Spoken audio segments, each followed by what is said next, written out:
Good evening and thank you for joining us in this news broadcast. We have plenty that we have covered for you in news, business and sports. NTV Tonight starts right now.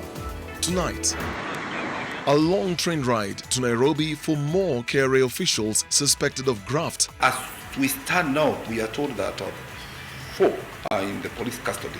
48 employees arrested on Monday undergo fresh grilling at DCI. Also, real suspects or decoys? Who did gold scam suspects arraigned? But who are the real faces behind the fraud scheme? And witnessed the presidential assent now against the very law passed. Mr. Speaker, that law cannot be enforced anywhere in this republic. Senate says process was not followed and wants public not to adhere to health law. Also tonight, ANC cracks the whip. Nominated MP Godfrey Osotzi's party membership revoked. NTV Tonight with Dennis Okari. Thank you for staying with us this Tuesday night. Our sign language interpreter is David Agondoa. Tonight, I'm standing in for Ken Mijungu, who is in Mombasa County. He will be talking to a man who has consistently and controversially managed to stay at the helm of the labor movement and rubbed some the wrong way politically. He is in trouble for endorsing more pay to MPs. And is he ready to pay the price? Find out after this news broadcast on Sidebar with Ken Mijungu. Let's go to a story that we've been following for you. There was panic at KRA offices in Mombasa as detectives from the Directorate of Criminal Investigations camped at the premises collecting documents and electronic data in the ongoing crackdown on KRA corrupt employees. As the operation was ongoing at Forodha House, 4 Kenya Revenue Authority officials arrested in Mombasa were transferred via rail to Nairobi and driven away by detectives to a local police station where they are spending the night. NTV's Seth Olale has the details plus more on the ongoing KRA graft train crackdown. The presence of detectives from the DCI Serious Crimes Unit at the Syokimau SGR Nairobi terminus signaled an impending arrest. 5 minutes to 2 p.m. Tuesday afternoon, officers swung into action, apprehending 4 people, all Kenya Revenue Authority staff based in Mombasa. The 4 staff, a male and 3 female, are employees stationed at the Strategic Pre-Inspection Office for Conformity at Kenya Revenue Authority offices situated at Forodha House in Mombasa. They were staffed inside the booths of waiting vehicles and rushed to Central Police Station, where they are currently being detained.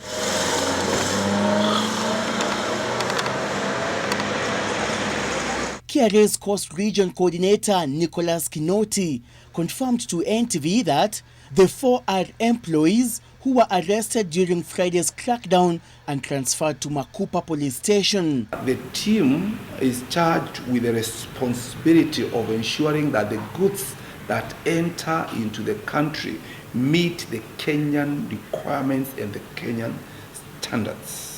The 4 will spend the night in police custody and will be arraigned on Wednesday.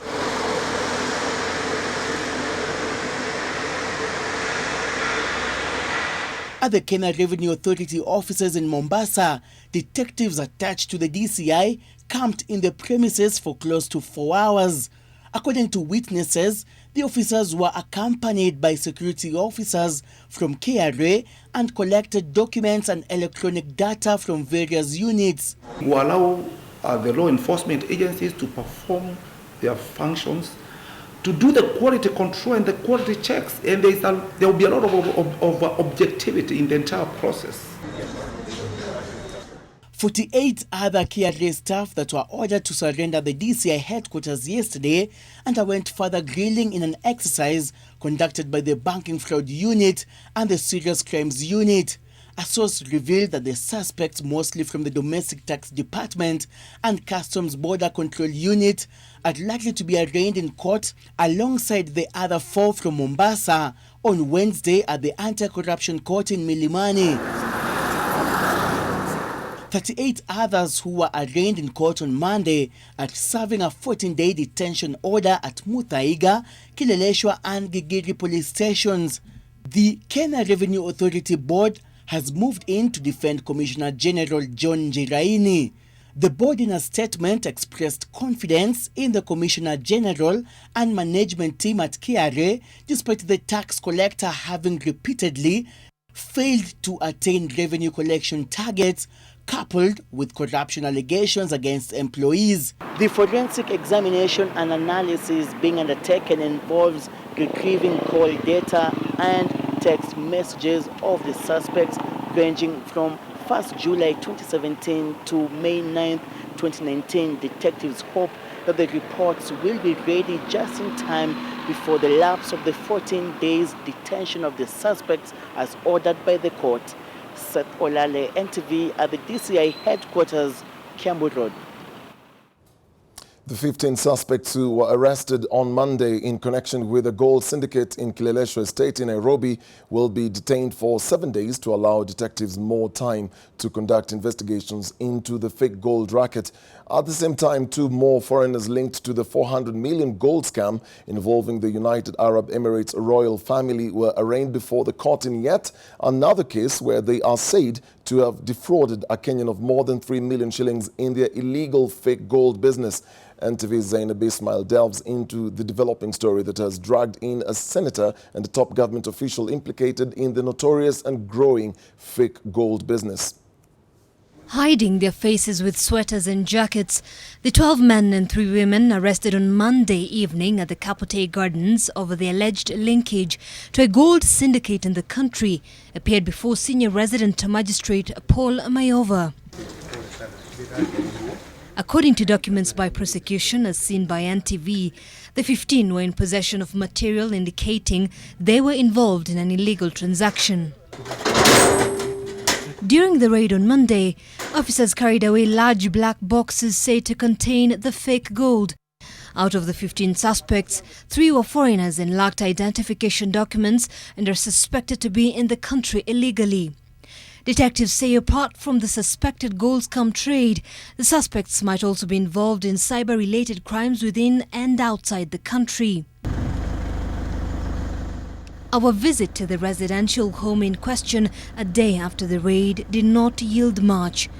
Neighbours and casual workers nearby who spoke to us on condition of anonymity told us there was a lot of activity here, but most suspected nothing of it, perhaps given the high-end status of the suburb. For now, this building remains deserted. All we can find is the gate completely locked and no sign of anyone inside the premises.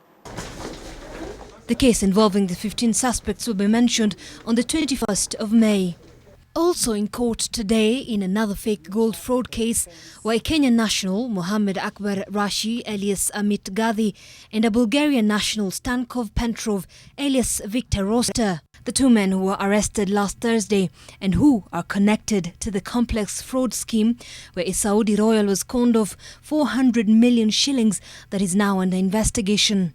In the current case, however, the 2 are said to have obtained 3.1 million shillings from one Lakshmin Narya Jindal by falsely pretending they were in position to sell 10 kilograms of gold. Akbar was granted 100,000 shilling cash bail, while Stankov was denied bail and further charged with unlawfully being present in the country for lacking identification documents. In the 400 million scam, it is believed that the well-connected syndicate managed to extort the money from the United Arab Emirates royal family by asking for a security to release about 5 tons of gold that had been seized at the JKIA. A senator who has been adversely named is under investigation for being part of the racket. Other top government officials are also under investigation. The fraudsters pretend they can get gold from the DR Congo for a good price. And with a huge price variation, investors are driven by the desire to make a killing by selling it to other buyers at higher prices. Zainab Ismail, NTV. Staying with this story, and among the politicians waving flags on the stairs of the International Criminal Court in The Hague, Netherlands, on a cold October morning in 2013, when President Uhuru Kenyatta and his deputy William Ruto were summoned by the court, was a man who went almost unnoticed. Standing next to National Assembly Majority Leader Aden Duale and Kapseret MP Oscar Sudi was Zahir Mehrali Zander, who watched in glee as the rest of the high-powered delegation from Kenya sang in support of the president and his deputy. Yesterday, that man was thrust into a different kind of limelight when it emerged he was at the center of investigations into a fake gold syndicate that had fleeced victims hundreds of millions of shillings. Read in the Daily Nation tomorrow the fascinating story of one of the country's most controversial politicians and why, despite the mud on his face right now, he could come out on the other end unscathed. Get a copy of the Daily Nation tomorrow to read more about this intriguing unfolding saga.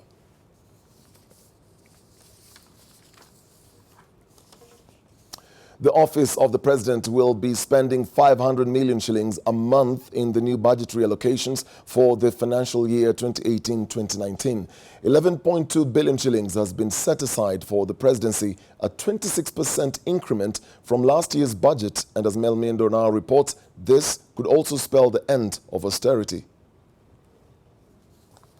Kenyans thought austerity was alive, then they may have to think thrice at that, because the more taxes they will be subjected to, the more politicians will be enjoying it, and more so the office of the president.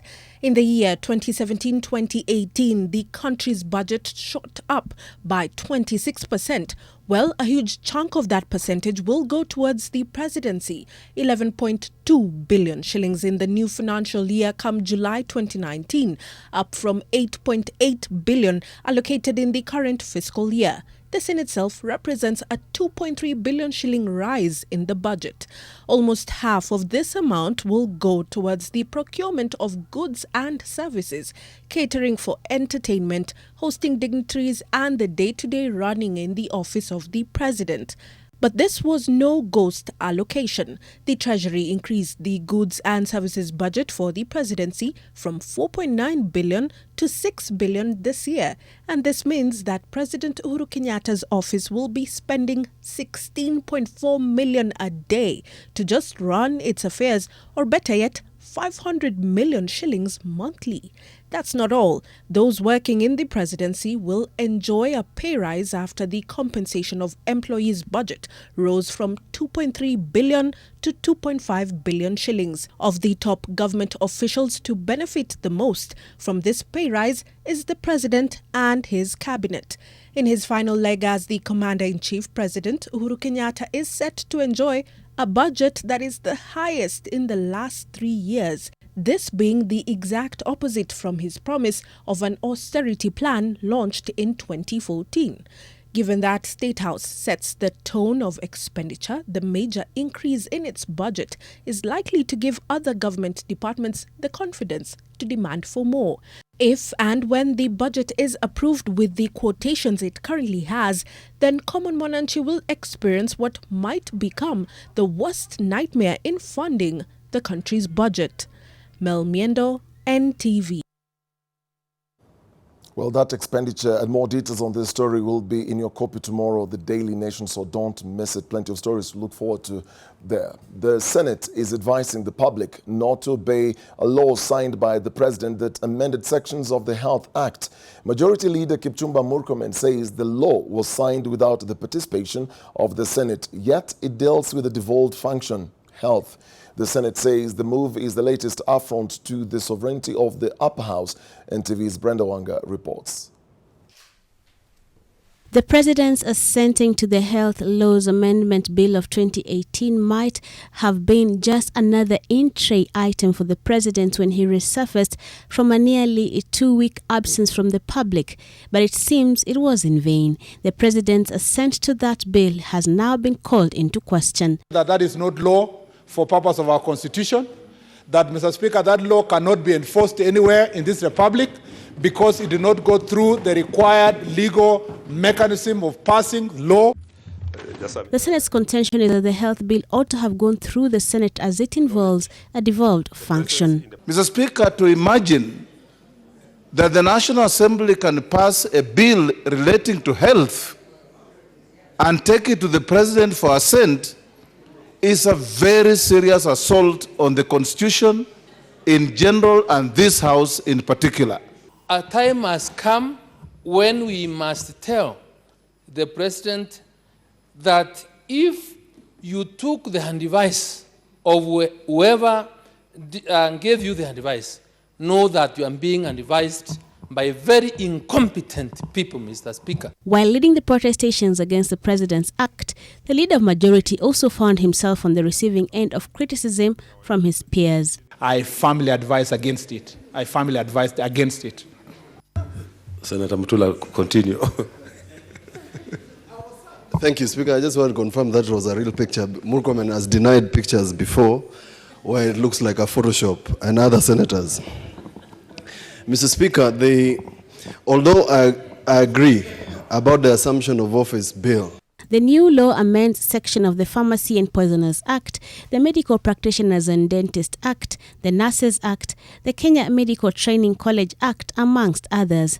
Senate now says it would be moving to court to seek an advisory opinion over the President's actions, not just over yesterday's signing, but they say they will also be looking back at all the laws that impact their counties that have been passed without their input. Brenda Wanga, NTV.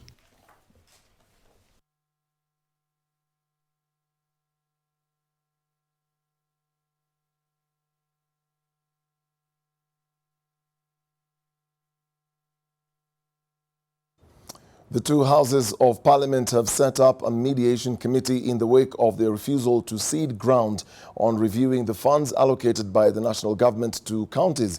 The Senate holds that shareable revenue for the financial year 2019-2020 to counties cannot be less than what had been given in the 2018-2019 financial year, which was 314 billion.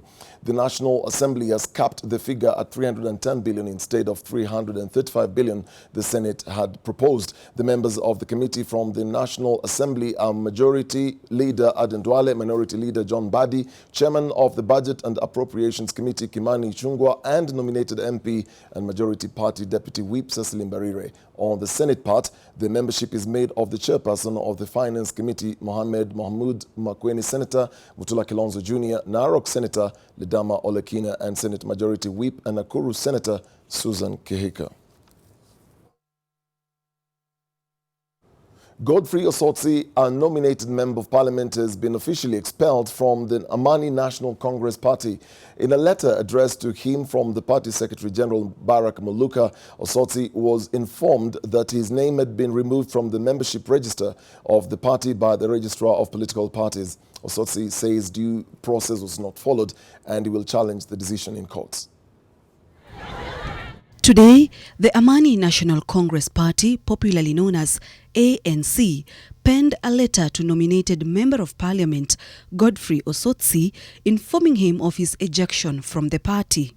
The letter was penned together with another one from the Registrar of Political Parties that further divulged that his name had been removed from the party's membership register. Osotsi, who is currently out of the country, says the Registrar of Political Parties and ANC acted prematurely, irregularly, and unlawfully. The Secretary General of ANC, Barak Muluka, says, and I quote, "This man has given us enough trouble.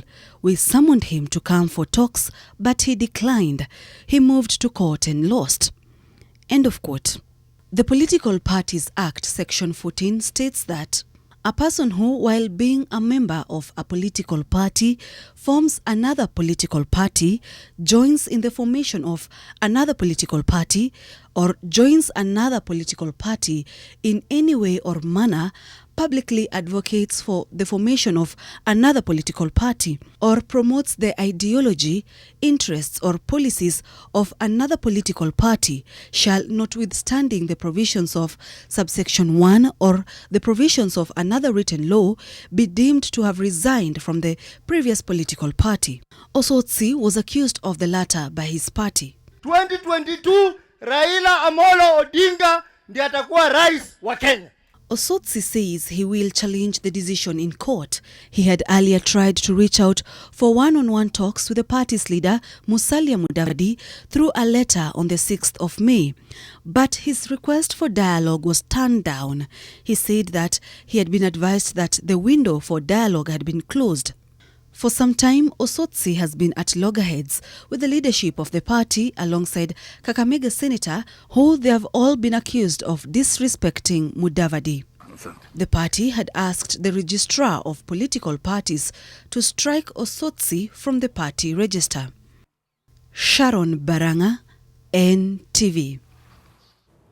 The Ethics and Anti-Corruption Commission has intensified its operations on fighting corruption and tracing assets back to the public coffers and public ownership. 19 public assets worth 2.7 billion shillings have been recovered by the Ethics and Anti-Corruption Commission. The ERC'S says the asset recovery process was undertaken in the last 4 months. NTV's Mel Miendo reports. The Ethics and Anti-Corruption Commission CEO Twalib Mbarak, through a statement seen by NTV, confirmed that 19 convictions have been secured from January to April 2019. These are prosecutions of criminal cases against public officers and individuals in the private sector. Among the assets recovered are the University of Nairobi property worth 2 billion shillings recovered along Galana Road, land belonging to the Kenya Ports Authority pension scheme in Kikambala, valued at 378 million shillings. 2 parcels of public land reserved for Survey Camp Nakuru Municipality, valued at 42 million shillings. Another 2 belonging to the Muslim Primary School, Nakuru Municipality Block, valued at 16 million shillings. 4 blocks belonging to the Ministry of Housing in Nakuru Municipality Block, valued at 69 million shillings, was also recovered.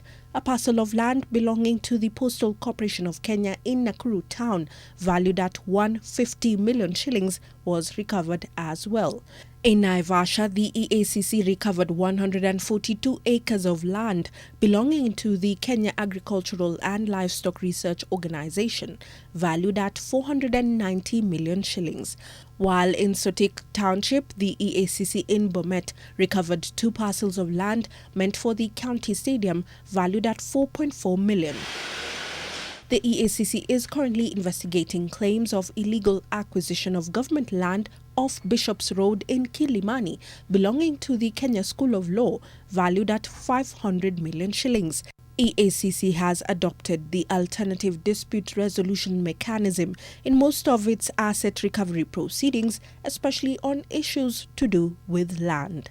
Mel Miendo, NTV. Kirinyaga Governor Anne Waiguru is now blaming senior medical officers at Kerugoya Hospital for negligence and sabotage that led to the pathetic state of the health facility. The report of the Joint Regulatory Bodies Council's inspection has called for suspension of admissions unless there are emergencies pending enforcement of hygiene, among other measures. Speaking after touring the health facility, Waiguru said that the report by the Kenya Medical Practitioners Board has also recommended disciplinary action against 6 officers who are culpable. The hospital was put under the spotlight over the deplorable condition it was in. The state of hygiene at Kerugoya Hospital caused widespread public outrage. Hiyo ripoti tuko nayo na tumepatia task force ili waanze shughuli za kuimplement, na pia kuna upande mwingine ambao tutapatia wale ambao wanachunguza maneno kama haya, kwa sababu hatutakubali watu wafanye siasa na maisha ya wananchi wa Kirinyaga. 21 minutes past the hour. Let's take a break. NTV Tonight returns.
Kariobangi South following a raid by detectives from the Directorate of Criminal Investigations. The two were nabbed repackaging expired sugar and rice branded Amar and Day to Day into new bags branded Red Rose and Peacock 5-Star.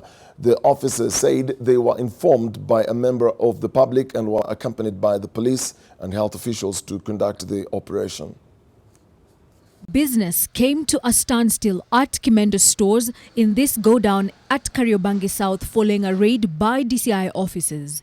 The officers received a tip indicating that a group was conducting illegal trade, repackaging several bags of expired rice and sugar, altering the dates from 2019 to 2021, ready to resell it to unsuspecting Kenyans. The consignment branded Amar and Day to Day was rebranded to Red Rose and Peacock Farboil 5-Star.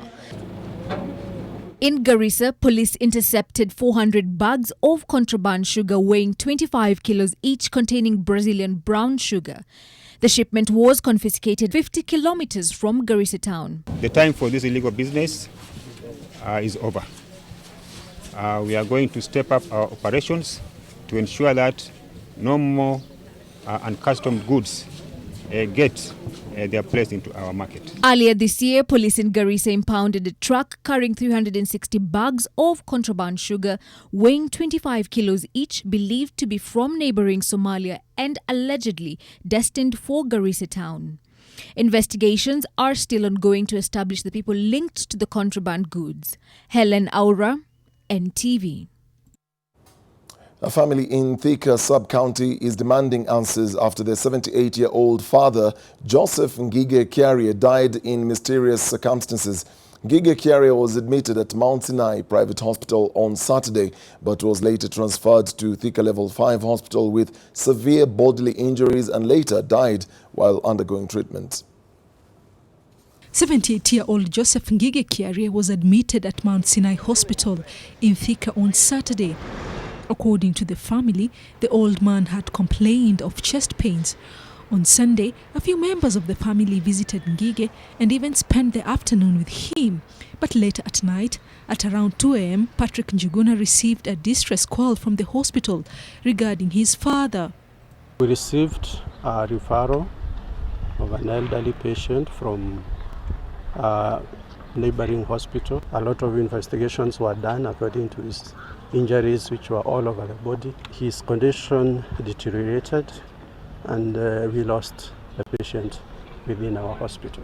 On Monday, the family then decided to visit Ngige at Thika Level 5 Hospital, but was shocked to learn that he was no more. Na mzee alikuwa na majeraha mwili mzima. Mguu moja imevunjika mara zaidi ya 8. Hii ingine mara kama 4. Mikono na mambavu, uso na joo za meno na forehead alikuwa amebondeka, dismantled. It is alleged that the man fell off the balcony at Mount Sinai Hospital. Nimeudhika sana kusikia watu wakisema ati mara mzee aliangukia kwa stair nini kwa balcony huko, mara ati alikuwa tena kwa nini kwa stairs. Njoo kweli hakuna vile unaweza kuwa ati umeanguka na huku chini urudi tena the same floor ile huko, ati ndiye alikuwa na bleed huko kwa nini kwa hizo stairs huko. The management of Mount Sinai Hospital, however, declined to speak to the media. Hatuambiwi kama ni kuangushwa, hatuambiwi kama ni kuuliwa, hatuambiwi kama maybe alitoka usiku akagongwa na gari, hatujui. Kama makosa ilikuwa ya mzee, tujue ni shida gani alikuwa naye. Lakini kama ilikuwa ati ni kitu ilikuja akafanywa akiwa hospitali, hiyo naye serikali ishughulikie maneno. As the family seeks answers into the mysterious death, police have also launched investigations. Kenyans turned up in large numbers to apply for the Huduma number a day after the government declared that the 18th May deadline, which is this coming Saturday, will not be extended. NTV's Helen Onjoy interacted with Kenyans during the last-minute rush.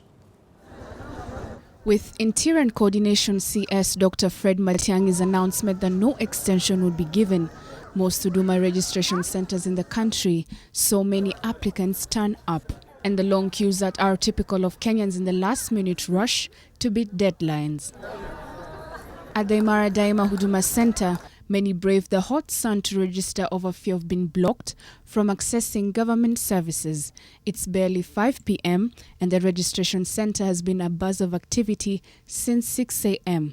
In the compound, a handful of men and women aggressively pushed each other waiting for their numbers to be called out. But despite the long delays, those who were lucky managed to register in the end. Nimekuja asubuhi saa 12 na ndio nimekuchukua saa hii. Prior to the official launch, the residents were apprehensive as they did not know what the exercise is all about. Others did not think the exercise was as serious. In Kisumu, just in front of the Tourism Information Center, a few staff handling the registrations work quickly and efficiently to try and beat the clock with the long queues in front of them. Their efforts, however, go unnoticed. Sasa tunaamuka asubuhi, ukifika huku unapata line ni ndefu na watoto tunatoa kwa madarasa etili wapate hiyo namba. Sasa utapambana na line, hakuna kitu yenye unapata tena, unaambiwa urudi the next day. In Mombasa, the Huduma Center at Posta, the mood was of dejection and resignation. To pass time, people engaged in small talk. Others just sat while others stood, awaiting their turn. Services iko slow, but I still have some hope that nitafikiwa na nisaviwe leo. Even with the Huduma number meant to run for 45 days, some people feel that they still need more time. Rebo Matiangi anaweza ongeza time siku because wewe sema leo ndio mwisho na kesho ndio inaisha. Naomba waongeze time kwa watu kwa sababu Kenyans ni wengi. Those registering from today will have to bear with the long queues. Whether they will all manage to squeeze into the 4-day window that remains unclear. Helen Wanjoki, NTV. Well, we have a lot of stories that we are going to cover for you, and we are going to stay on that one because the rush is going to be crazy when we near Saturday. But let's turn the heat to Mombasa now, where Ken Mijungu is standing by with Sidebar. Ken, what do we expect in the show tonight? Right, Dennis, thank you very much. And indeed, we expect a lot. Now, this day on Sidebar, we are hosting the Central Organization of Trade Union Secretary General, Francis Atwoli. As you can bet, Atwoli has a lot of things to say about the politics of this country. We'll be discussing about that, plus his relationship with the Deputy President, William Ruto, and we'll also be touching on a lot of other things, including labor issues. But first, let's have a snippet of what we're going to discuss. And I begin by welcoming you to our program. We had to come all this way to get you in Mombasa. We'll be discussing about what you're doing in Mombasa in the next hour. But first, you are still standing your ground that you support the members of parliament in their quest to get additional money from the taxpayers. Why so? It is not actually the purposes of somebody saying they are demanding more money on their salaries and what have you. It's a question of principle. And it's not that Atwoli is supporting. And even when I was addressing the press conference on the same, I said most of Kenyans might think I'm crazy. But if you look at it as parliamentarians, as state officers, they are entitled to anything that any other state officer is entitled to, including the SRC, including the judges, including all state officers are entitled to house allowance. I cannot say I'm fighting for the lowly placed Kenyans or other workers, and then in exclusion of members of parliament, simply they are members of parliament. Okay.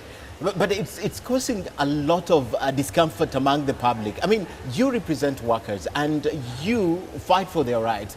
At the back of your address during the Labor Day celebrations of May 1st, there's no salary that has been increased. There's no one who's getting additional wage. It's still subject of negotiation for you and court. But you come out as, you know, you don't have the feeling of the lowly paid Kenyans who still have to contribute to tax in this country, because they are the ones who are saying, no. It's not right that we pay more to give more.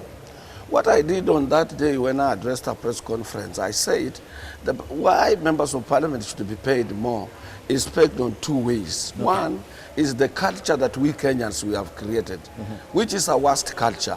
And I'm happy yesterday one of our media houses was debating on that. Yes. Members of parliament themselves were accepting a culture of our own people turning our members of parliaments into circles, into their private banks, into anything. Once you have been elected as a member of parliament in Kenya, you are in trouble. Wherever you go, you will find so many people behind you. You go to funeral, everybody expects you to contribute on each and everything that those who elected you want, you become part of. And that's where you find the justification, SG? That is part of it. Yes. The really justification, as I said, it's a matter of principle, is that these guys, the member of parliament, are state officers. Okay. All state officers are entitled to house allowance. Okay. It might be negotiable, it might be whatever, but they are officially entitled to house allowance. Okay. They should no way, I don't see the reason why other people should qualify to earn the same while members of parliament are denied the same, simply because they are members of parliament. Let's bring in the moral question. Do they have the moral authority to even accept this money from Kenyans in this time where credit is tight, money is not there, and people are really struggling? The moral question, SG. Let me tell you, the moral question is this. Morals are morals. Okay. And somebody who comes to you in the open and says, I want you to give me this, is far much better than somebody who steals from you. Okay. And as you are aware, almost 99% of our people, Kenyans, in higher places, in higher positions, are people who are trying to influence things that you cannot believe. Okay. Including what you see, projects that are not taking place, projects being built in air, a lot of money, a lot of spillage, a lot of, this somebody who comes out openly and says, I'm entitled to this is my entitlement, and I want to earn this. Okay. And then he comes out to speak about it. And the Speaker of National Assembly came out to defend the same. And he said, if somebody feels what they are doing is not in line with what government itself is doing, let him move to court. Okay. Other than somebody who is, there are a lot of people carrying billions and billions of Kenyans without the authority of Kenyans, without Kenyans themselves knowing. Okay, we're coming back to discuss that, President Law. We haven't exhausted this topic, Dennis, and when we come back, we still have a lot to ask, including the burden of taxpayers. Absolutely. We'll take a short break. When we come back, Dennis will be back with the business.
Time now for business. For the third month in a row, motorists will be forced to pay more to fuel their vehicles after the Energy Regulatory Commission reviewed the prices upwards. In Nairobi, oil marketers will be allowed to increase petroleum pump prices by a maximum of 5 shillings and 43 cents for super petrol, 2 shillings and 24 cents for diesel, and 2 shillings and 40 cents for kerosene. The increased prices are as a result of a corresponding increase in import prices of 11.4% for super petrol, 2.8% for diesel, and 2% for kerosene from March to April. Tension between global economic superpowers and disruption in production and supply of crude oil in certain quarters is putting pressure on the prices, resulting in the upward adjustments. Cybercrime is milking Kenyan companies dry, with the total financial losses registered in the country amounting to close to 3 billion shillings last year. A report by cybersecurity firm Sirianu paints a grim picture of the state of cyber fraud in public and private organizations, with the losses dramatically rising by over 40% in the last 1 year. And as Lillian Carey reports, there is a dire need for skilled personnel to deal with and prevent the crimes. Despite many businesses spending a huge chunk of their budgets on cybersecurity and even hiring more IT security personnel, cyber fraud grew by over 40%, rising from 2.1 billion shillings in 2017 to 2.95 billion shillings last year. According to the report, the financial services sector took the hardest hit, with banks, SACCOs and insurance firms suffering the bulk of the cybercrime during the year. Computer fraud was the leading method of cybercrime, with losses amounting to 230 million shillings. Business emails losses stood at 100 million shillings, while check frauds came third at 70 million shillings. More losses were encountered through identity theft, which stood at 66 million shillings. Cost in terms of recovery from a cybersecurity far exceeds your actual losses. Mathenge says that companies should be keen on protecting their information assets, ranging from simple things like email passwords to complex data like the core financial processing applications. My concerns as regards cybersecurity are: who are the perpetrators? These are potential external threats and inside threats. Who in the office is the weakest link in the chain? The report reveals that the huge shortage of skilled personnel in the sector has left organizations exposed, with over 8,000 skilled personnel required to fill the gap. Lillian Kiarie, NTV. The Kenya Tea Development Agency has signed a 3.5 billion shilling financial deal with Standard Chartered Bank for the purchase of 95,000 metric tons of fertilizer. The fertilizer will be distributed to more than 650,000 small-scale tea farmers across the country who collectively own the 69 factories managed by KTDA. Farmers will start receiving the fertilizer from end of July, with the quantity a farmer receives depending on the number of tea bushes owned.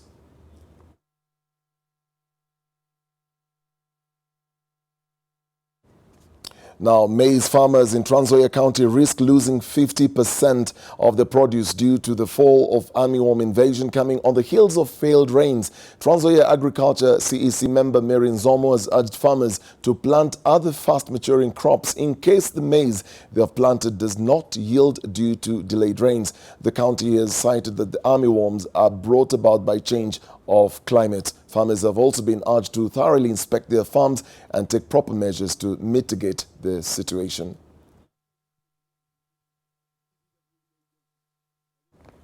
Let's look at other stories. A California jury on Monday awarded more than 200 billion shillings to a couple who claimed Bayer's glyphosate-based Roundup weed killer caused their cancer in the largest U.S. jury verdict to date against Monsanto in litigation over the chemical.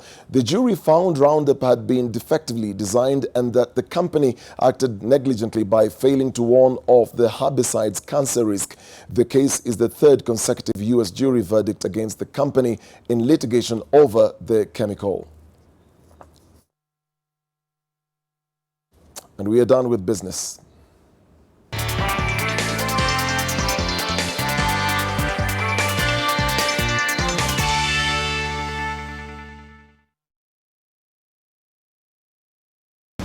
I told you to kick it more to the left. No, kick it here.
You pick up germs from any surface, like when you don't wash your hands after going to the toilet, while playing.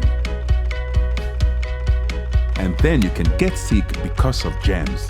That's why you need to fight germs to stay healthy by washing your hands regularly with Dettol soap that gives the best germ protection ever against many illness-causing germs. Wash, wash, wash your hands. What you have to do is bath, bath, bath yourself. Dettol soap every day. Wash, wash, wash your hands. Birthday party. Birthday party. Birthday party. Birthday party. Are we not invited? We have gifts. Malaria. Mommy, best. Run. Oh, die. Party. Compared to an ordinary spray, Mortein Doom Power Guard kills disease-causing pests instantly. Mortein Doom Power Guard.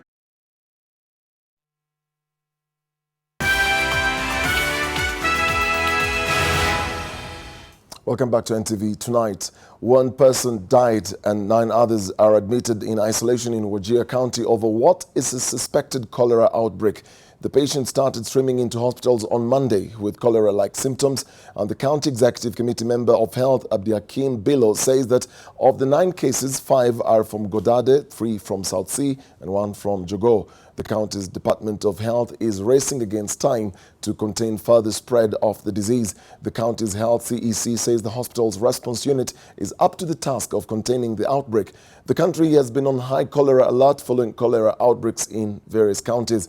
Cholera cases have been reported in Nairobi, Kajiado, Narok, Machakos, and Garissa. As at now, we are dealing with suspected cholera outbreak.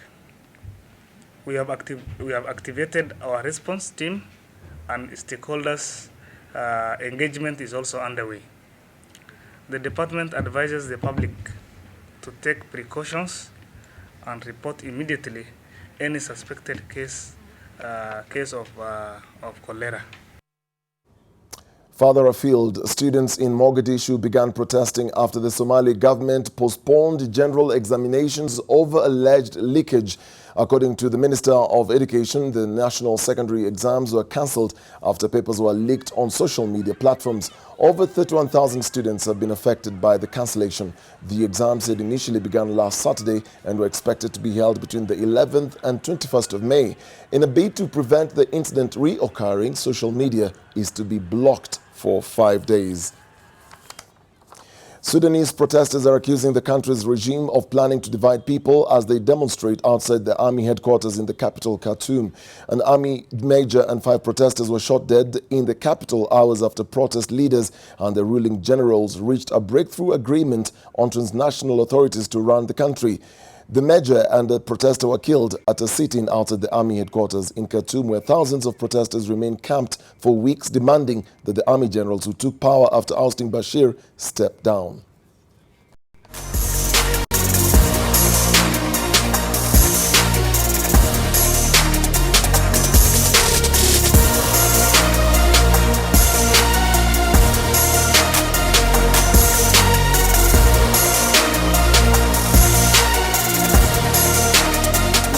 With mobs carrying out arson attacks, including one involving around 2,000 people who vandalized a mosque. In an address to the nation on Monday night, the Prime Minister said the unrest would hinder investigations into the attacks that targeted 3 churches and 3 luxury hotels.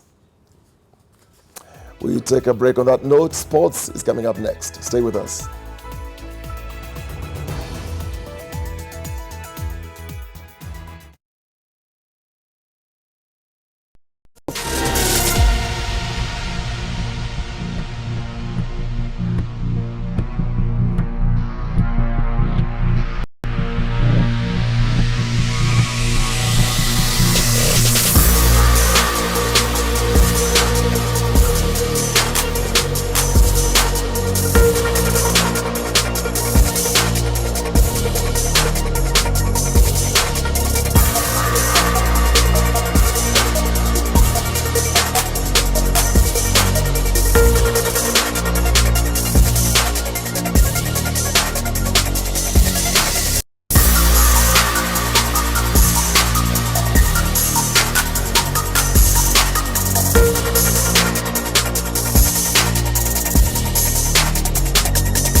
Very good evening to you. I'm Sean Carter-Villis with the latest sports news. Now, with the Africa Cup of Nations inching closer and closer, preparations for the national football team are gearing up, with head coach Sebastien Mignet naming a 30-man provisional squad, and that's for the Continental Showpiece. Ida Waringa was at the announcement and has the details.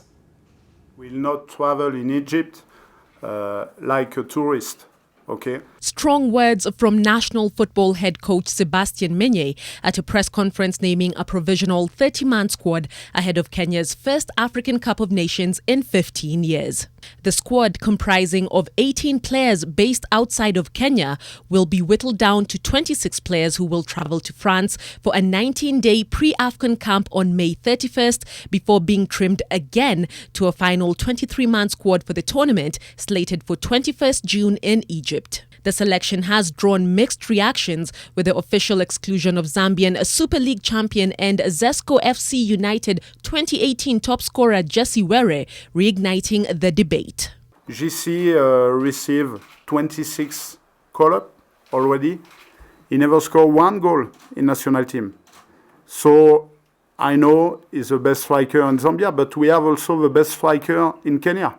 The Frenchman adamant in his decision. Or I missed something. If Zambia is one of the best leagues in the world, tell me, but maybe I slept during a few years. This despite selecting 3 players from the Zambian Super League, amongst them were his 2 teammates David Owino and Anthony Akumu. Furthermore, some factions have questioned the logic behind both the first choice and reserve goalkeepers from Kariobangi Sharks, John Oyemba and Brian Bwere, making the cut. The inclusion of previously uncapped Christopher Mbamba and former Kariobangi Sharks frontman Masoud Juma also raising eyebrows. Despite the noise, the Frenchman is hopeful of a good showing at the Continental Showpiece. The first target for the player will be the qualification for the knockout stage, of course. The coach also named a 32-man provisional squad for the upcoming African Nations Championships qualifiers, where Kenya is set to face Burundi in the first round in August 2019. Kenya is in AFCON Group C with Algeria, Senegal and Tanzania. The Harambee Stars will play in 2 friendly matches while in France, first against Madagascar on June 7th and against Gambia a week later on June 15th. Ida Warenga, NTV. Bandari FC maintained their quest for a second-place finish in the Kenyan Premier League after beating Chemelil Sugar 3-1 in a thrilling encounter at the Mbaraki Sports Club in Mombasa.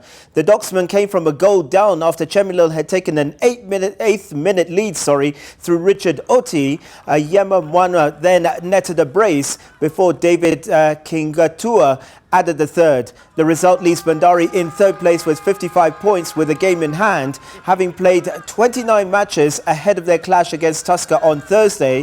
Chemelil remain in 15th place with 29 points, 4 off the relegation zone. On Thursday, Sony Sugar hosts Kariobangi Sharks at the Awendo Green Stadium. KCB clash with AFC Leopards in Machakos. Leaders Gor Mahia face Nzoia Sugar at the Mumias Complex, and Zoo play Western Steamer in Kericho. Benjamin Jenga of Shimansi Youth and Lual Mengistu of Euronuts were on target as the Chapadimba na Safaricom All-Star Boys team came from behind to edge out the home team San Gabriel 2-1 in their second friendly match in Barcelona last night. The result was a boost to the boys team, who had gone down 5-3 to Rose on Friday. However, the girls' counterparts were not as lucky as they went down 2-0 to a tactical San Gabriel girls at the same venue in the late kickoff. The All-Star boys and girls have been undergoing training with La Liga coaches in Barcelona. The 2 teams of 17 boys and 15 girls will have a rest day they had a rest day today before resuming their sessions tomorrow.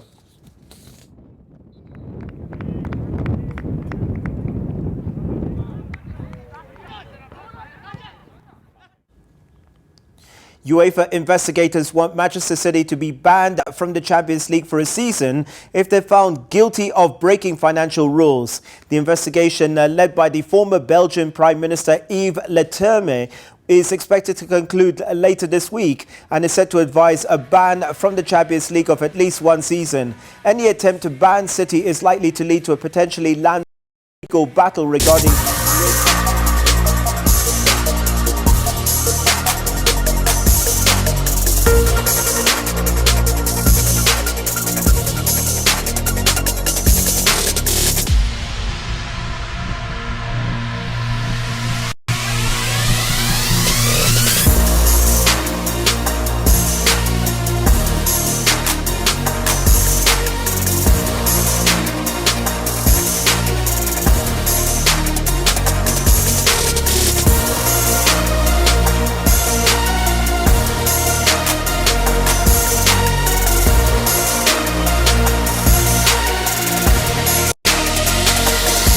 by 1. Kenya went down 34-31 to Chinese Taipei in the semi-final before beating Japan in the bronze medal playoff. Kenya had beaten Japan 30-27, Malaysia 50-20 and lost to Thailand 39-38 in the preliminaries. South Korean Kabaddi team won gold, beating Chinese Taipei 50 points to 38 in the final. On their way to the final, South Korea had beaten Japan 44-26 in the semi-final. The team jets back on Thursday afternoon. It's been a nice journey.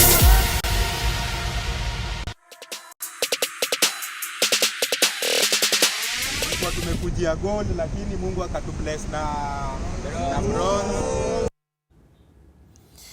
Now, the organizers of the Kenya National Rally Championship has postponed rounds 3 and 4 until later in the year. This weekend's event was supposed to be held in Nakuru, but the Rift Valley Motorsports Club pulled out due to logistical challenges as they focus on the forthcoming Top Fry Rally for classic cars.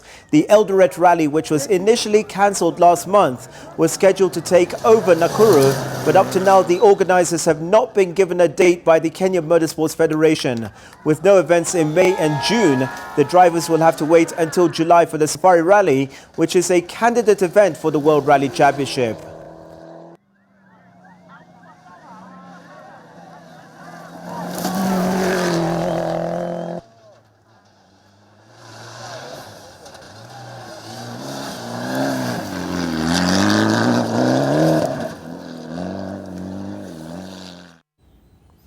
And that's the latest sports news. Back to you, Dennis.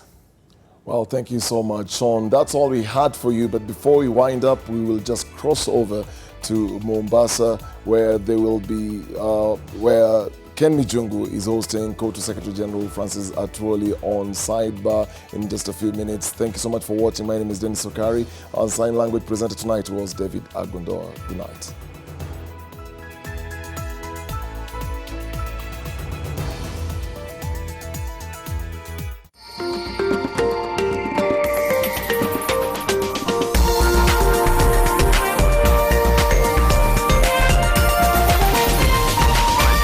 This is NTV.